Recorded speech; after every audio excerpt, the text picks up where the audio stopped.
welcome to your Thursday night sports segment, Cam's Corner. I'm your host, Cameron Evig. CSU's first football game of the season is tomorrow. I'll break down some of the key matchups to keep an eye on, plus find out which Ram athletes survived the last round of preseason NFL cuts. All that and more on Cam's Corner, starting right now.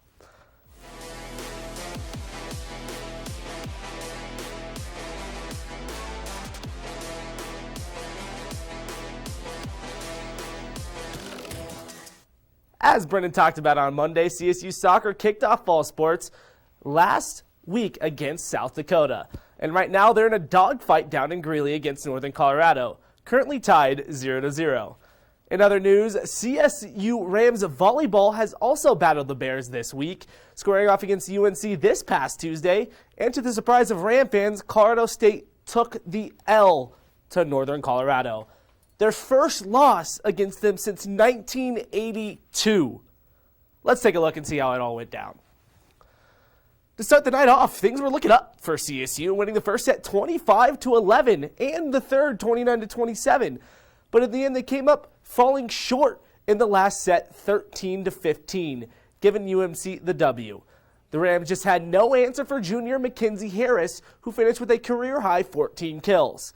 Looking ahead, the women will try to bounce back from an 0-2 start when they travel to Chapel Hill on Friday to face the Tar Heels. And from bunts and spikes to tackles and catches, football is finally back at CSU. Tomorrow night against the South Dakota State Jackrabbits here at Canvas Stadium. Now the Rams won't have an easy game come 7 o'clock. The Jackrabbits went a respectable 8-2 last season to finish atop the Missouri Valley Conference, while the Rams, on the other hand, finish at just 1-3.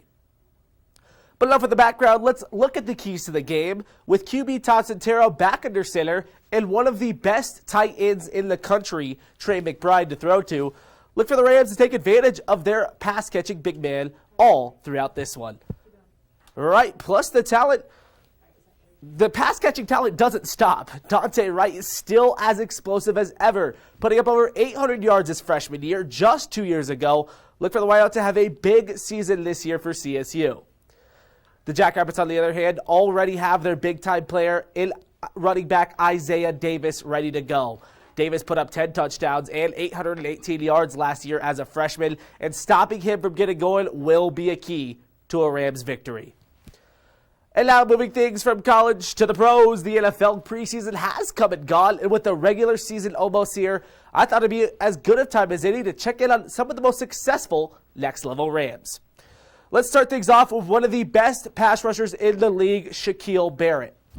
Shaq has been a force to be reckoned with ever since he entered the pros with the home state Denver Broncos, but for the last 3 seasons, he's been wearing a Tampa Bay jersey.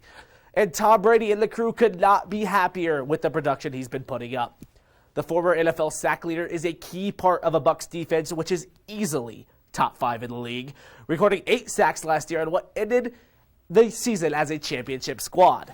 Look for Shaq to get closer to that 19.5 sack mark he set back in 2019. Moving on, you can't talk about CSU being wide receiver without wide receivers. And Michael Gallup is one with a large role on an explosive Cowboys offense. Although Gallup is now wide receiver 3 on his team, it is not due to lack of skill. It's pretty hard to win a top 2 spot when you're battling Amari Cooper and CeeDee Lamb. Still, though, Gallup is set up for a great year in this high-powered Dallas attack led by Dak Prescott. And with how much they throw the rock, it wouldn't be no surprise to me to see the former Ram hit over 1,000 receiving yards like he did back in 2019. And shifting focus from another Fort Collins receiver, Rashad Hollywood Higgins has established herself as being QB1 Baker Mayfield's most trusted targets. But although he had nearly 600 receiving yards last year, Hollywood's spot as wide receiver 3 isn't nearly as safe as Gallup's is in Dallas. Emerging second-year receiver Donovan Peoples-Jones is on the hunt for that second outside spot and can very well eat at Higgins' production this season. Other notable Rams from around the NFL include Titans starting left tackle Ty Sambrello, who helped his running back Derrick Henry rush for over 2,000 yards last season. Wideout Preston Williams, who continues to carry out a role in Miami offense even after a season-ending foot injury last November.